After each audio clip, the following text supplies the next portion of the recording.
So hello guys and welcome back to another video. तो आज हम लोग देखने वाले हैं Indian products in different countries. मेरे को बचपन से ये सवाल पड़ता था, शायद से आप लोग की मतलब ये सवाल ऐसे लगा होगा कि जो प्रोडक्ट एग्जैक्ट इंडिया में मिलते हैं क्या वो प्रोडक्ट बाहर भी मिलते होंगे। तो चलिए ढूंढते हैं। And by the way happy new year. तो चलिए शुरू करते हैं। So hello guys and welcome back to another video. तो आज हम लोग देखने वाले हैं Indian products in different countries. मेरे को बचपन से ये सवाल पड़ता था, शायद से आप लोग की मतलब ये सवाल ऐसे लगा होगा कि जो प्रोडक्ट एग्जैक्ट इंडिया में मिलते हैं क्या वो प्रोडक्ट बाहर भी मिलते होंगे। तो चलिए ढूंढते हैं। And by the way happy new year. तो चलिए शुरू करते हैं। देखते समय आपने इन बचकानी मिस्टेक्स को नोटिस ही नहीं किया होगा, जिसे जानने के बाद आपको यकीन ही नहीं होगा कि ये कैसे हो गया। इंडिया में जो आप मैगी या ओरियो जैसी चीजें खाते हो, इनका प्राइस बाहर के देशों में जानने के बाद आप अपने आप को बहुत लक्की फील करने लग जाओगे। इस छोटे से काजू में ऐसा क्या था कि ये आदमी पाकिस्तान का बॉर्डर क्रॉस करके इंडिया में काजू लेने आ गया, और ये कौन सी कंपनी है जिसकी लापरवाही की वजह से आप साफ हवा में रह पा रहे हो। भाई वीडियो ना शॉकिंग फैक्ट से भरा हुआ है, तो इस वीडियो को एंड तक देखना। और अभी तक चैनल को सब्सक्राइब नहीं किया तो क्या कर रहे हो यार, चैनल को सब्सक्राइब करके उस बगल वाले बेल आइकन को भी जरूर दबा देना। नंबर 15, अगर आपके पास इंडिया में कार है तो ये काफी रेयर बात है। आप नहीं मानोगे, लेकिन पूरे इंडिया में बस 4% इंडिविजुअल के पास एक कार है। और अगर फैमिली के हिसाब से देखें तो इंडिया में बस 7.5 से 8% लोगों के पास फैमिली एक कार ओन करती है। तो अगर आपके पास कार है, अरे बाप रे भाई, सोचो इंडिया में अभी ऑलमोस्ट रफली 140 करोड़ का पॉपुलेशन है और 140 करोड़ में से सिर्फ 4% लोगों के पास ही कार्स है। भाई कार है तो आप अपने आप को बहुत लक्की समझो। नंबर 14, ये सीधा साई-फाई मूवी से आया हुआ टैंक लगता है, और ये है कोरिया का K3 टैंक। जब ये चलता है तो ये एकदम साइलेंट लगता है, और इसके लिए इसका स्टेल्थ काफी इम्प्रेसिव है। और इसके साथ ऊपर जो बॉडी है वो भी काफी अच्छे से कैमोफ्लेज कर सकती है। आपको देख कर नहीं लग रहा होगा कि भाई ये गेम का टैंक लग रहा है। मैंने कौन से तो भी एक गेम में देखा था शायद, इसे याद नहीं आ रहा। रुको गेम को याद आएगा तब बताऊंगा। ये कैमोफ्लेज कर सकती है, और इसीलिए इसे ये काफी डेंजरस भी बनाता है। नंबर 13, पेरू में रहने वाले इनका इंडियंस की शादी की रस्म काफी वियर्ड है। जैसे कि नॉर्मली हर जगह पर पेरू पेरू तो गुआवा को कहते हैं। रिंग्स एक्सचेंज करते हैं और दूल्हा दुल्हन एक दूसरे को रिंग्स पहनाते हैं। इंडिया में ऐसी चीजें होती हैं, बट जो ये नेटिव स्पीसीज हैं वहाँ के वो लोग एक दूसरे के पहने हुए जूते एक्सचेंज करते हैं। शादी में वैसे तो कई सारे रिचुअल्स होते हैं, और वो सारे रिचुअल्स हो जाने के बाद जैसे ये दोनों एक दूसरे से जूते चप्पल एक्सचेंज करते हैं, उसके बाद ही इन दोनों को पति पत्नी माना जाता है।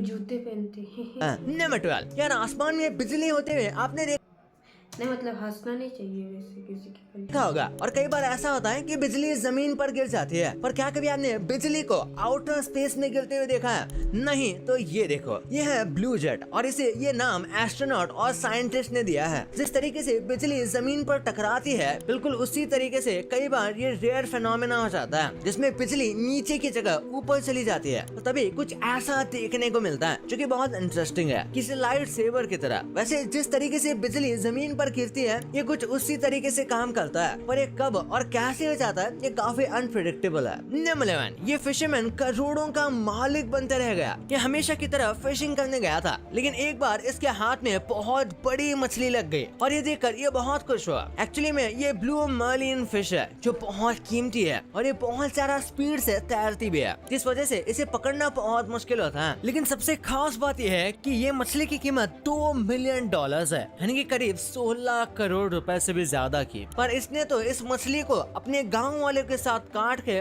मस्ती से खा लिया। अब इसने सही किया या गलत, ये कमेंट करके आप बताओ। नंबर 10, ये वीडियो शायद आप आपने भी सोशल मीडिया पर देखा होगा, जिसमें क्लेम किया जा रहा है कि ये ग्लास का बना हुआ ड्रेस है, और ये सबसे ज्यादा महंगा है। ग्लास के बने हुए ड्रेस पर ये दोनों ही बातें गलत हैं। सबसे पहले ये पूरे ग्लास से नहीं बना होता है, क्योंकि ग्लास की ऐसी प्रॉपर्टी नहीं होती है, ये बात हम सब जानते हैं। लेकिन इसमें एक ग्लास का एसेंस जरूर है, और ये बहुत इंटरेस्टिंग ड्रेस लगता है देखने में। नंबर 9, सिर्फ काजू के लिए इस आदमी ने बॉर्डर क्रॉस कर दी। दरअसल ये आदमी इंडिया और पाकिस्तान के बॉर्डर के पास रहता है, पर ये उस पार्ट में रहता है जहाँ बॉर्डर प्रोडक्ट थोड़ा फ्रेंडली है और यहाँ पर चीजें उतनी हीटेड नहीं होती, और इसलिए जब इस आदमी को पता चला कि इंडिया में काजू का दाम पाकिस्तान से सस्ता है, तो फिर इसने पैसे बचाने के लिए बॉर्डर क्रॉस कर दिए, क्योंकि इसे काजू सस्ते में लेना था। और भाई क्या पागल लोग रहते, काजू लेने के लिए पूरा पाकिस्तान से इंडिया आ गया। आया तो आया, अगर किसके सोल्जर ने देख लिया और गोली मार ली तो काजू की इसमें तो जान ही चली जाएगी। कहाँ से आती कल की बात तो यह है कि इसने ये कर भी दिया। दोनों देशों की इकोनॉमी डिफरेंट है, इसी वजह से भले ही ये इतने पास है, लेकिन फिर भी दोनों जगह के प्राइसेस में फर्क आता है। नंबर 8, एक बार इस वीडियो को देखो। आपको ये कोई भी नॉर्मल सा वीडियो लग रहा होगा, लेकिन आपको जान के सरप्राइज होगा कि ये AI जनरेटेड है। हाँ, ये पूरा वीडियो सिर्फ AI से बनाया गया है, कुछ कमांड देके, और इसे आप कितनी भी बार देखो आपको डिफरेंस ही नहीं पता चल पाएगा कि ये फेक है। अगर ये सेम वीडियो टेलीविजन पर या कहीं पर भी फॉरवर्ड किया जाए तो सबको ये रियली लगेगा। नमस्कार, अगर आपके पास बहुत पैसे हैं और आप काफी सैड रहते हो तो आपको लेक के पास घर लेना चाहिए। कई स्टडी से पता चला कि जो लोग लेक के पास रहते हैं वो ज्यादा खुश रहते हैं, और ये चीज उन्हें काफी शांत भी रखती है। जब उन्हें ज्यादा टेंशन आती है या फिर वो पैनिक करने लगते हैं तो लेक को देखकर उन्हें शांति होती है। इसी के साथ मैं भी लेक के पास रहता हूँ, लेकिन मैं तो खुश नहीं रहता। तो मेरे को खुश करने के लिए हर कोई लाइक और सब्सक्राइब करेगा, कर दो यार। लेक की जो आवाजें आती है वो भी मन को शांत करती है, और सुबह से लेक के अराउंड एक मॉर्निंग वॉक करना एक्चुअली में बहुत अच्छा है। नंबर 6, ये है एमू बर्ड। ये बड़े यूनिक होते हैं। वैसे तो ये काफी बड़े और स्ट्रॉन्ग है, लेकिन ये पीछे नहीं चल सकते, यानी कि बस ये ऐसे सामने की तरफ चल सकते हैं और अपने पैर को पीछे की तरफ ये मूव ही नहीं कर पाते। ऐसा इनके बड़े साइज और बॉडी स्ट्रक्चर की वजह से है, लेकिन फिर भी मोबिलिटी इनकी काफी अच्छी है। आपको यकीन नहीं होगा, लेकिन एक बार ऑस्ट्रेलिया की आर्मी और इमोस के बीच बहुत भयंकर लड़ाई हुई थी, जिसमें इमोस जीत गए थे। नंबर 5, चाइना में कुछ जगह पर कंक्रीट को कवर करने के लिए लोगों ने उसके ऊपर ऐसे प्लांट उगाना स्टार्ट कर दिया है, जो कि काफी ग्रीनरी को प्रमोट करता है और ये काफी हेल्दी इकोसिस्टम भी बनाता है, और इसका मेंटेनेंस करना बहुत मेहनत भरा काम है। नंबर 4, एक इनविजिबल पेंटिंग के लिए लेकिन भाई इससे तो क्या कहते हैं उसको, कंक्रीट तो ये भी हो सकता है, मतलब उसमें क्रैक भी आ सकते हैं, क्योंकि देखो जब जब वो ग्रीनरी से बढ़ेगा तो तब तक उसके रूट्स जो होंगे वो तो जाएंगे ना उसके इसके अंदर, क्या कहते हैं उसे, वो कंक्रीट के अंदर, और उससे उसमें क्रैक आएंगे, और क्रैक की वजह से वो जो ब्रिज दिखा रहा था वो टूट भी सकता है। लेकिन एक बात तो है कि इकोसिस्टम अच्छा बनता है। $10,000, हाँ, इतने पैसे एक आदमी ने दिए द इनविजिबल पेंटिंग के लिए, क्योंकि वो पेंटिंग किसी बहुत बड़े पेंटर की थी। आपने अक्सर देखा होगा कि लोग पेंटिंग के लिए लाखों करोड़ों, पेंटिंग किसी बहुत बड़े पेंटर की थी। आपने अक्सर देखा होगा ये पेंटिंग किसने बनाई है, वो हीरो का नाम और ये मूवी का नाम मेरे को कमेंट्स में कि लोग पेंटिंग, मैं उसके चैनल, अगर उसका यूट्यूब चैनल होगा तो उसको मैं शाउट आउट दूंगा, और उसके चैनल को लाइक शेयर के लिए लाखों करोड़ों रुपए देते हैं, पर ये खाली कैनवस के लिए इतने रुपए कौन देगा? ऐसे इसके पीछे भी कुछ हद तक पॉलिटिक्स होता है। कई लोग कहते हैं कि अमीर लोग पेंटिंग खरीद के अपना टैक्स बचाते हैं, और इसलिए वो ऐसे पेंटिंग खरीदते हैं। नंबर 3, यार एक ऑरेंज जूस की कंपनी थी जिसने 12,000 टन जितना ऑरेंज के छिलके एक ऐसी जमीन पर फेंक दिए जिस पर कुछ भी उगाया नहीं जा सकता था, यानी एकदम वो लाइफलेस जमीन थी। लेकिन फिर उन्होंने नोटिस किया कि कुछ साल बाद यहाँ पर ऑटोमेटिक लाइफ आने लगी, और ये सेम जगह 16 साल बाद कुछ ऐसे दिखने लगी, क्योंकि जो ऑरेंज है वो डीकम्पोज हुआ और जमीन को जो न्यूट्रिएंट्स चाहिए थे वो उन्हें ऑरेंज के भाई 12 टन डेंजर है। मतलब सोचो कि प्लास्टिक बाहर नहीं फेंकना चाहिए और ऑर्गेनिक वेस्ट ही फेंकना चाहिए, तो ऐसे जो लैंड्स में जान नहीं होती उनमें भी जान आ जाती है। इसके छिलके से मिल गए। कुछ इसी तरीके से मैन्योर काम करता है। अब ये इस कंपनी ने जानबूझकर किया था या गलती से, ये तो हम नहीं जानते, पर नेचर का भलाई हो गया। नंबर 2, क्या कभी आपने सोचा है कि इंडियन मार्केट्स में मिलने वाले प्रोडक्ट्स दूसरे देशों के मार्केट में किस तरह से और कैसे मिलते होंगे? सबसे पहले तो ये मैगी का प्राइस इंडेक्स देखिए, जिससे रुपए के हिसाब से एडजस्ट किया गया है, जहाँ लगभग, भाई ये देखो, एक मिनट, हाँ, इंडिया में 14 रुपीज, यूएसए में 230 रुपीज़, न्यूजीलैंड में 34 रुपीज़, वियतनाम में सस्ता लगभग हर 0.7 रुपीज़, 0.17 रुपीज़, सॉरी 0.17 पैसे। सिंगापुर में 30 रुपये, ऑस्ट्रेलिया में 55 रुपीज़, हांगकांग में 149 रुपीज़ और पाकिस्तान में 230 रुपीज़। भाई यूएसए का तो इकोनॉमी अच्छी है, फिर भी इतना क्यों चार्ज कर रहे हैं? हर देश में मैगी इंडिया से महंगी है। वहीं वियतनाम जैसे देशों में आप 100 रुपए में 500 मैगी पैकेट्स खरीद सकते हैं और इंडिया की तरह कई देशों में मैगी के रीजनल अवतार भी देखने को मिलते हैं। उसी तरह से इंडिया में 1 रुपए में मिलने वाला एक कच्चा आम यूएसए में $18 में 100 टॉफीज का डब्बा मिलता है। इन्हीं दो प्रोडक्ट्स की तरह भाई कच्चा मैंगो बाइट किसी ने खाया है?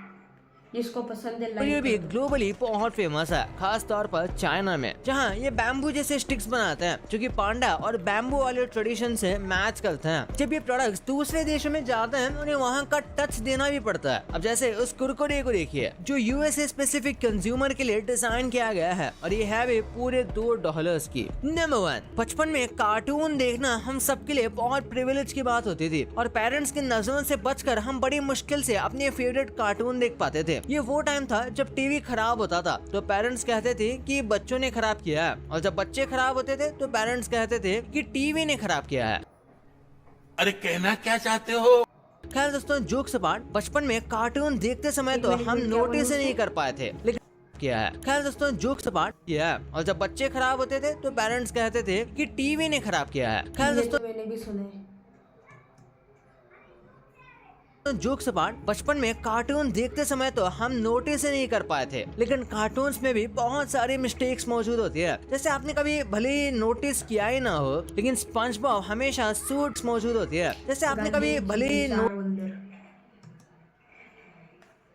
नोटिस किया ही ना हो, लेकिन स्पंज बॉब हमेशा सूट बूट और टाई पहन के रखता है, लेकिन कई फ्रेम्स में इसकी लाल टाई ब्लैक हो जाती है और ब्लैक टाई लाल। अब कुछ इसी तरह की गलतियां हमें डोरेमोन के पैरों के साथ भी देखने को मिलती थी। कभी इसके पैर हमें लंबे नजर आते हैं और कभी वो सिकुड़ जाते हैं और कभी तो वो उन्हें मोड़ कर भी बैठ जाता है। ये तो कुछ ऐसी गलतियां थी जो हो जाती है, लेकिन एक गलती है जो कि इंटेंशनली की जाती रही है, वो है शिजुका के डैड। किसी को नहीं पता कि आखिर शिजुका के डैड दिखते कैसे हैं। अभी तक शो में 3 शिजुका के डैड दिखाए जा चुके हैं। ऐसे ही कुछ गलतियां शिनचान में भी देखी गई हैं, जहां कजामा के डैड मिस्टर कजामा रिलेटिवली बहुत यंग नजर आते हैं और वो कहीं से भी कजामा के डैड तो नहीं लगते। भाई ये तो आपको पता चल गया, पर बाहर के देशों में एग्जाम में कॉपी करने के लिए लोग किस हद तक जाते हैं, ये जानकर आपके पैरों तले जमीन खिसकने वाली है। आप रोज ऐसी चीजें खा रहे हो, ये जानकर आपके पैरों तले लगा दिया उसके सामने टीचर के जमीन खिसकने वाली है। आप रोज ऐसी चीजें खा रहे हो जो कि आप हेल्दी समझते हो, लेकिन वो एक्चुअली में अनहेल्दी है। और पानी पूरी में ये कौन सी चीज डली जाती है जो कि रॉकेट्स को उड़ाने में काम आती है, वो कौन सी चीज है इस वीडियो में पता चलेगा। तो इस वीडियो को जा के देखो यार, बहुत मजेदार है। और अभी तक चैनल को सब्सक्राइब नहीं किया तो चैनल को सब्सक्राइब करके इस वीडियो को आज की वीडियो में बस इतना ही। आई होप आपको वीडियो पसंद आया होगा, और अगर वीडियो पसंद आया है तो लाइक, शेयर और सब्सक्राइब करना मत भूलना। तो आज के लिए बस इतना ही, तब तक के लिए बाय बाय।